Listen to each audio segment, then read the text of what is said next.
Hi, I'm Caleb Wallace, just some guy, and today I'll be reviewing Superman number 139, Story 1, called The New Life of Super-Merman, which has a splash panel depicting Superman as a merman with the love of his life, the mermaid Lori Lemurs, making this the third underwater adventure for Soup that I've reviewed. Yay. Oh boy. Superman has changed himself into a Super-Merman so he can marry the mermaid he loves. There's no longer a chance for me. Oh boy! Superman's giving up helping people and can turn himself into a merman and go live under the sea! Awesome! This is so cool! Or he's just pretending to do it for some dumb reason. Call me super cynical, but I've seen enough of these comics to know better. Lori, you loved Ronald, but he is no longer alive. Please marry me. We'll be happy together in undersea Atlantis. Yes. So the alien merperson Ronald is dead, and now Lori wants Soup, another alien, to become a merperson and marry her? So basically she only goes for guys with fins who are aliens? Wow, that's one specific type. Poor Lois Lane. For many years, the Daily Planet Girl reporter has spurned many opportunities to wed others because of her optimistic, persistent hope that she will someday become the bride of the Man of Steel. The bride of the Man of Steel? What the fuck? Or should I say, the what the fuck? So with this being another story with the married mermaid Lori Lemurs in it, Clark Superman Kent and Lois Old Maid Lane again find themselves on a boat to do a scoop. This time with a millionaire that knew Lois when they were kids. And of course he's still in love with her and ends up proposing to her on a moonlit deck one night. Watch out for whales! But of course Lois refuses because of her love of Superman. And to bring the story ahead, the next morning, the ship's crew catches a mermaid. Wow, that's a coincidence, being how people in this reality don't know of mermaids, and so this is a historic moment, a one-in-a-million thing, and of course the mermaid is Lori Lemurs. And now it's a super coincidence that it's not just a mermaid, but the one mermaid Superman loves. Gee, writers can just write anything. And then a big-breasted girl walked into my room. Aww. So as the crew pulls in its catch of the century, and Lois is excited with the thoughts of the headlines it will make, Clark is instantly sick and excuses himself. Oh, these waves. I'm seasick. I'd better go lie down. Wow! You're super good at making up excuses as to why you have to leave! That was totally convincing! Discovery of the century, and you've got to go lie down! I take it all back! Your superwits rule! Yep, a seasickness that pops up at random times, just like last time. I wonder if he ever uses diarrhea as an excuse. Oh, I gotta go do something in secret. Hold on.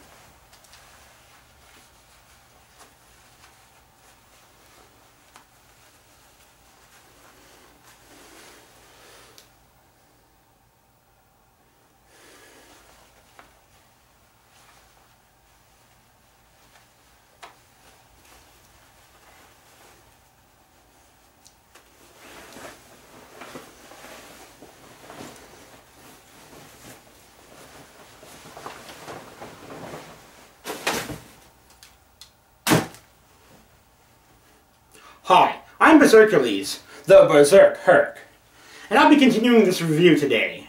You know, it's weird. Some people don't notice stuff, even if it happens right in front of their face.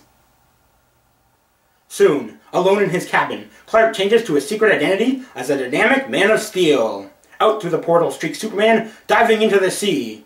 Do not be afraid. Superman, your old sweetheart, is on his way to help you. Superman, your old sweetheart? As opposed to what? Superman, the guy who does your taxes? One split second later, Superman flashes up out of the sea. It's Superman. He's releasing the mermaid from the net. Shall I order the crew to stop him, sir? Yeah. Go for it, buddy. Try stopping Superman. You've got superpowers, right? You're a super seaman, right? You're faster than a spatially impaired shark and more powerful than a whale's bite? And that's your buddy there? A young Popeye? So Superman brings Lori on board and really goes overboard, showing his love of her by complimenting her and talking of their old romance and taking pictures of her, strike a mer pose, all while Lois realizes that Lori must be the reason Soup won't marry her. I'll keep these photographs of you in my fortress of solitude forever. You mean your ever-changing Fortress of Solitude? And why don't you just build a statue of her? I guess your husband won't mind. He isn't the jealous type. Soup, if you're acting all lovey-dovey to establish you like Lori so you can fake kill off her husband, then fake marry her, you should realize since Lois doesn't know that Ronald exists, you could just have Lori agree to fake marry you and go off together, with no need to acknowledge the existence of Ronald. You know that, right, Soup? Right? So Soup leaves, and the millionaire talks to Lois of how her love for Superman is hopeless and how she should marry him. But Lois refuses, as long as Superman isn't married. Wow, I guess a Superman love triangle is more interesting than the discovery of mermaids. What the fuck? Days later, at the planet, Clark is out of town covering an assignment when Perry approaches Lois. Oh, so Clark sometimes goes out of town for a while on assignment? Let me guess, no one's seen Superman either.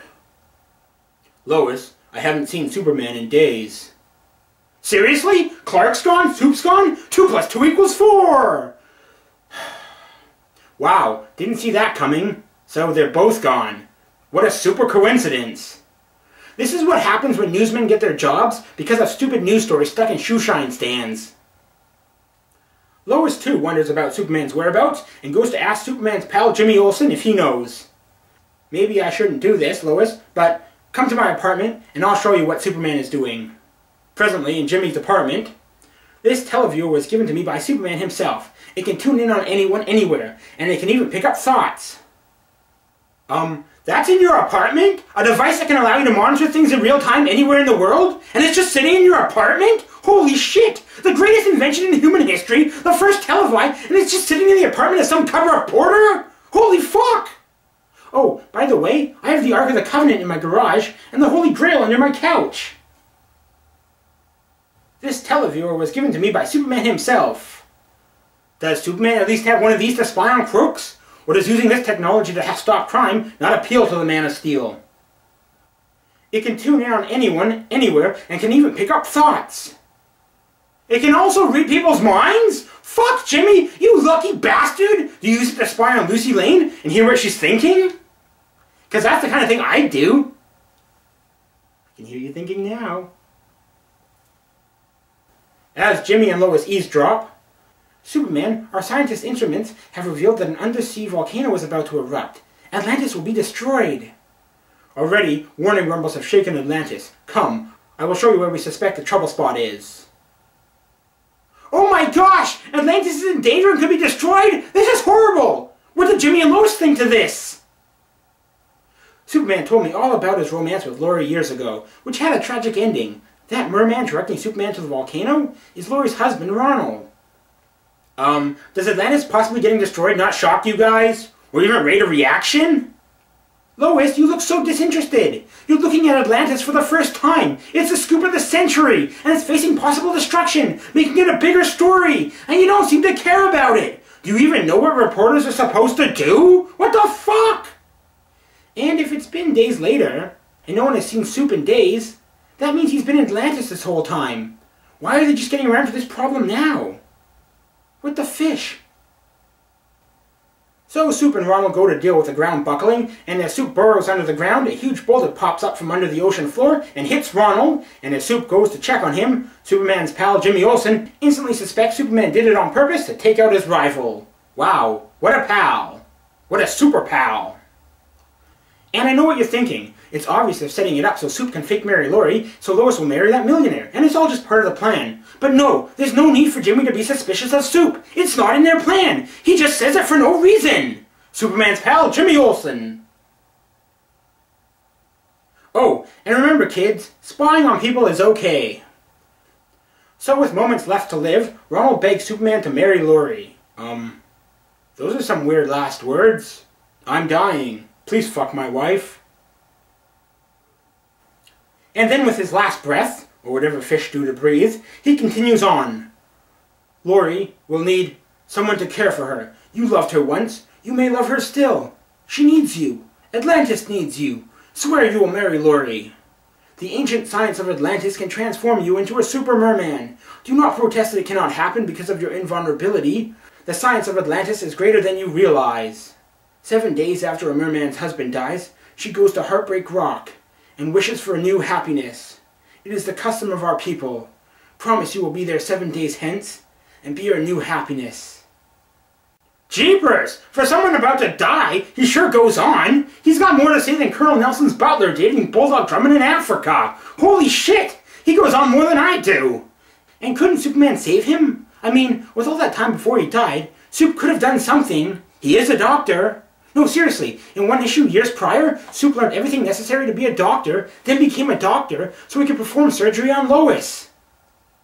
It's amazing. Superman knows everything known to medical science. His super intelligence is staggering. We must award him every doctor's degree we have. See, kids? Superman doesn't let his super wits get in the way of his success, nor should you. Anyway, Ronald then breathes his last breath, or whatever fish do, while talking to Dr. Superman. Seriously, with how long he went on, Sup could have brought Laurie over, and they could have said their last goodbyes. Anyway, Ronald then passes on as Dr. Superman makes his promise, and, fish swim between them. What the fuck? What's up with all these fish? There's been multiple fish in each underwater panel. What the fuck? Are fish that cool? Was the 60s all about peace, love, and fish? Should I have fish swim past me as I review this? What the fish? 1 week later, and why 1 week? I realize you're faking this for Lois's convenience, but you could have made it a day or two. Making it a week means you can't be out and about saving people in that week. Are you lazy or something, Superman? Or is this just your super vacation? Lois then thinks, maybe it's all been a bad dream. Yeah, all week you've been sleeping, because you stayed up for 10 days. And then Super-Merman shows up and wow, so Sup's now half fish? Just giving up your responsibilities and gonna go live under the sea? What the fish? But then, what do I care? It's not like you actually help people anyway. So Super-Merman calls out for Laurie, and she appears, and the two talk of marriage, and Lois then reveals herself and wishes them happiness. And Super-Merman thanks her, saying, Laurie and I will often think of you in our fortress of happiness in Atlantis. What the fuck? Your fortress of happiness? What the fortress of fuck? Why has everything got to be a fortress with you? Your bachelor pad is your fortress of solitude, then you get married and it becomes your fortress of happiness? Is love a battle for you? Why can't it just be your house or your home? Why's it got to be a fortress? Oh, by the way, this is my fortress of berserkness. So Lois returns home sad and looks at pictures of her and Superman, one of which looks like Sup is grabbing her butt, and cries, and then gets on with her life. So when she's asked again by the millionaire to marry her, she turns him down, saying she wants no man. Is she going for Supergirl now? Super lesbians. Tearfully, Lois rushes to her auto and speeds off, driving like the girl from the Atom Age Vampire on the Night of the Ghouls. How do you use a steering wheel? And almost hits a truck, but is then saved by Superman, who then explains to her how it was all a hoax to get her to marry the millionaire. I don't want you to waste your life waiting for me. I must put my duty to the world above love. Duty to the world? But what about all the time you just spent fucking with Lois? You could have been out there saving people all week, but instead we're fucking with Lois. If you married her, you'd have more time for your duty, because you spend less time fucking around. Your fucking around with Lois is like a full-time job. Being her super husband wouldn't be. Sup, do the world a favor and marry Lois Lane, or I'll sick my cats on you. Sup, if you don't like her, just Superman up and tell her you hate her. And Lois, if Sup wants you to marry someone else, he obviously doesn't want you for himself. If Superman went to all that trouble, it proves I mean a lot to him. Maybe he'll marry me yet, someday. What? Oh, Lois, you're so messed up. Has she just gone full stalker on us now? Anyway, these Superman stories just keep getting more and more exciting. His life is so super. Does he even have any villains? Besides a giant ape and a few crime bosses, and the occasional alien invasion he inadvertently helps with, there really hasn't been anything! What the fuck? Who knew superheroes' biggest issues could be girls wanting them desperately? I wish I was a superhero. Anyway, so that's it. It's now the end.